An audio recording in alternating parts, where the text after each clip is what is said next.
So as a massive DC fan and a massive fan of Superman and Lois, I mean, in my opinion, they can't really do anything wrong.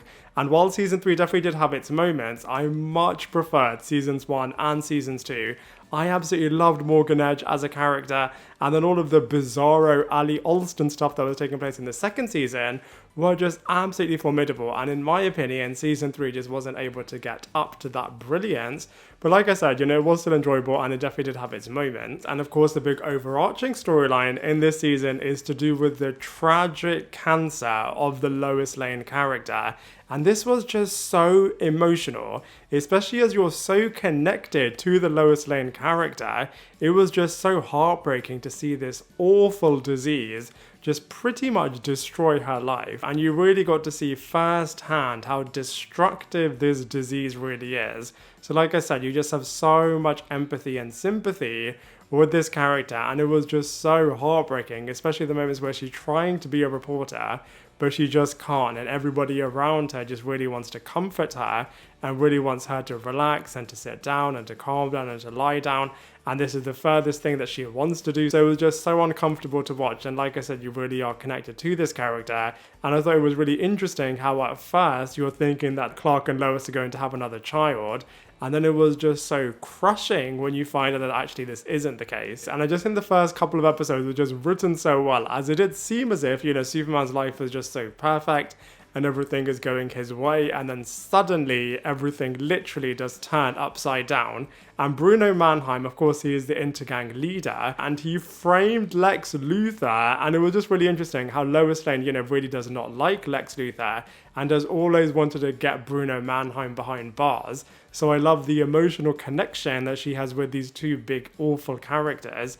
But I just feel like Bruno Mannheim, in my opinion, just wasn't that threatening of a character. And he was just making loads of moody faces all the time. And I can see what they were trying to do in terms of writing a bit of a purpose for his character. In terms of, he really wants to make his area of New York City a lot more stronger, a lot more stable, a lot more successful, as he has seen a lot of people like Lex Luthor completely disregard it and completely destroy it. And then of course he has an emotional connection because his wife Pia is obviously suffering from cancer too, which of course connects her to Lois Lane.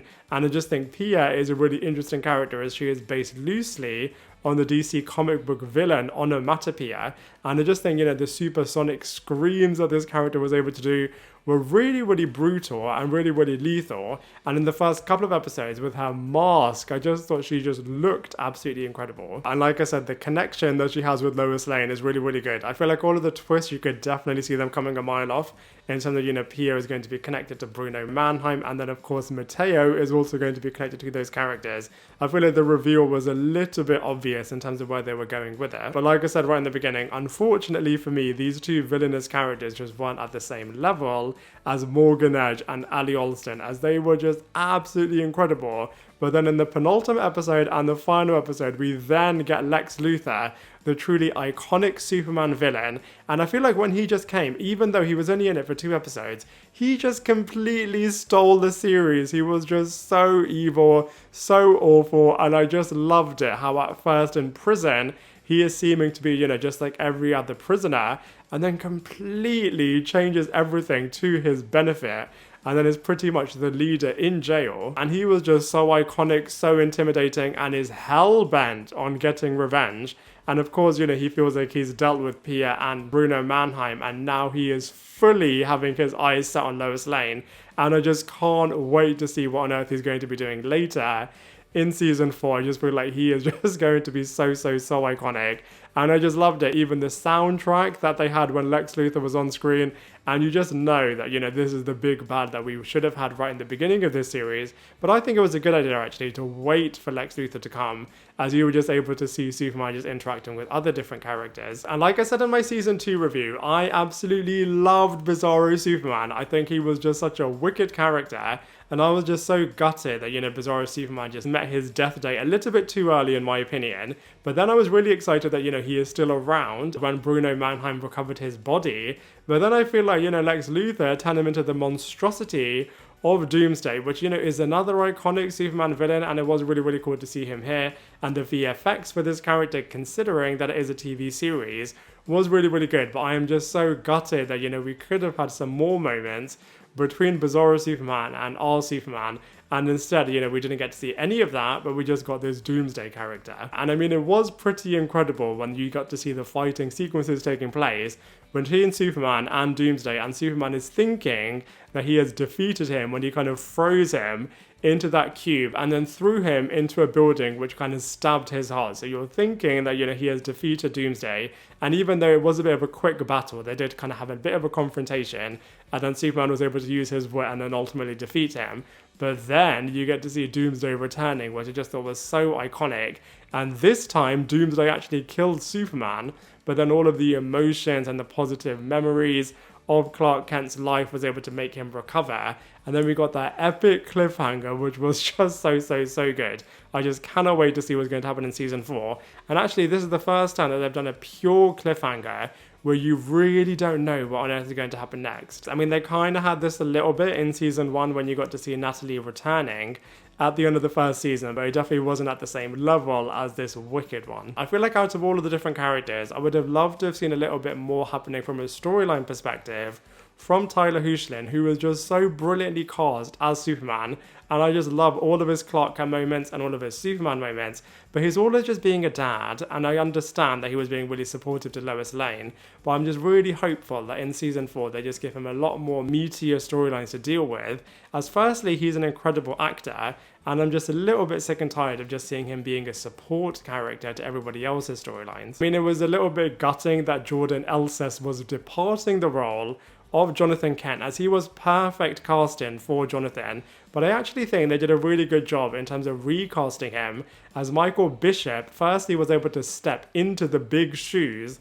that Jordan Elsass left really well, and I feel like he was able to maintain all of the cool, suave energy that Jonathan Kent has, and if anything, he does actually look a lot more similar to Jordan Kent, as he looks a lot similar to Alex Garfin, so I feel like, you know, from a brother believability point of view, I feel like these two actors actually look a lot more like twin brothers. But similarly, I do feel like they could have given him a lot better storylines to deal with. I mean, they did continue certain storyline threads that they started in the first 2 seasons, so for example, you know, Jonathan Kent always enjoying parties, and just bringing Jordan into that, and then Jordan being a bit awkward, and they continued the friendship between Michael Bishop's Jonathan character and Sarah, but then that didn't really go anywhere, and then, you know, he kind of wants to have his own path and do his own thing in terms of a career, so he's working with Kyle, learning how to be a fireman, and I absolutely loved it how Kyle finally learns the secret, and then is then treating him really nicely, but then Jonathan and Clark are like, look, don't give him unfair preference. And how he was trying to hide the fact that, you know, Jordan Kent is actually the person that is always saving the day.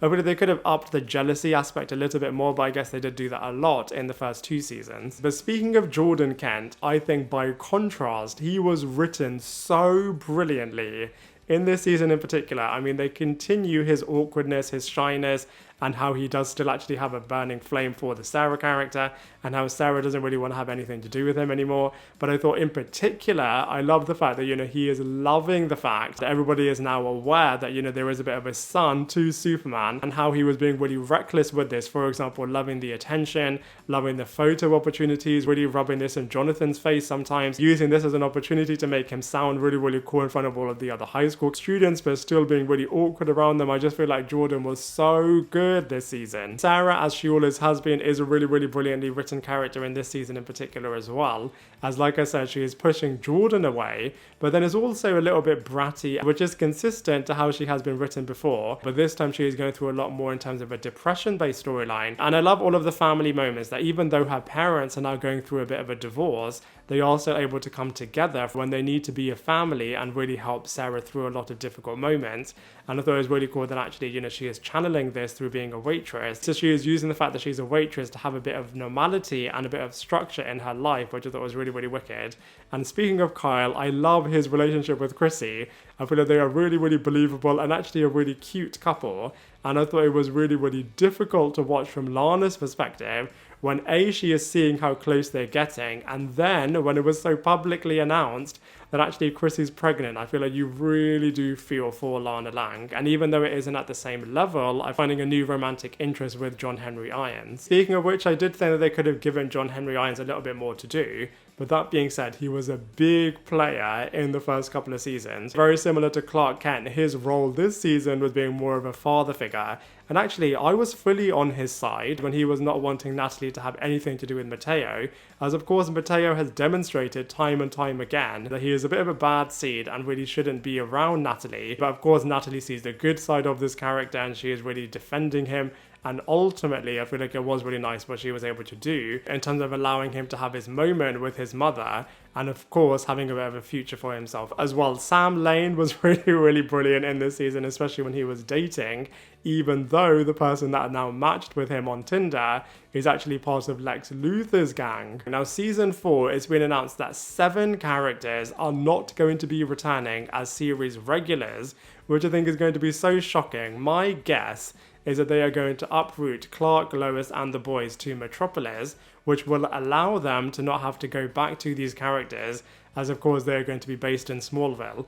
Or they could kill some of them off, which I think could be pretty shocking. Or they will just reduce their contracts to be guest appearances, or have recurring roles, which I think is going to be interesting, as a lot of people have always said, myself included, that they should focus a lot more on the central 4 characters, whereas they've actually spread their characters out so much that a lot of them are actually diluted. But one thing that I am really, really glad about is that Lex Luthor has been bumped up from a guest character to actually being a series regular. As like I said, I am so happy about this because he was just so wicked. And I just can't wait to see all of the chaos and carnage that he is going to be causing. And I guess if you look at any other Superman material in terms of TV shows, cartoons, movies, etc., then Lex Luthor is always such a big player. So it's going to be really, really wicked. And I feel like season 4, by comparison, will be able to be compared to all of those other shows, animated productions, as well as movies, as we will have, you know, Clark, Lois, and Lex Luthor as the core characters that this show is going to be focusing on. I just can't wait to see the conclusion and resolution to the Doomsday storyline, and I just hope that somehow he is able to return him to the Bizarro Superman character, and I just hope we get to see so much more happening, because like I said, I absolutely love the Bizarro character, love the Bizarro world, and maybe we'll get to see Morgan Edge returning, which I think could be absolutely incredible. I would love it if they do a bit of a crossover ending in the final couple of episodes. By the way, there's only going to be 10 episodes in season 4, so it's going to be the lowest in terms of episode numbers across this entire series, as originally in the Flash ending, they were going to do a crossover event over there, but they could do it here, and then maybe they could include the Titans characters, they can include even more characters from the Arrowverse. I'm just really hopeful that they're saving budget to be able to do an explosive, incredible ending. So overall, you know, I absolutely love this series. I love these group of characters. I feel like they are all perfectly cast. I was hoping and expecting a little bit more from season 3, but like I said, they just ended it in such a good way, and I just cannot wait to see what they're going to be doing next in season 4, as it's just got the potential to be absolutely incredible, and I feel like they are just going to absolutely smash it, especially as it most likely is going to be the final season from all of the DC shows before James Gunn does his own thing in the DCU. So for all of those reasons, I'm going to give Superman and Lois season 3 a solid 6.5 out of 10. Now I'd love to hear from you. What did you think of this series? What do you think will happen next? Let us all know your thoughts in the comment section below, and I look forward to seeing you in my next video.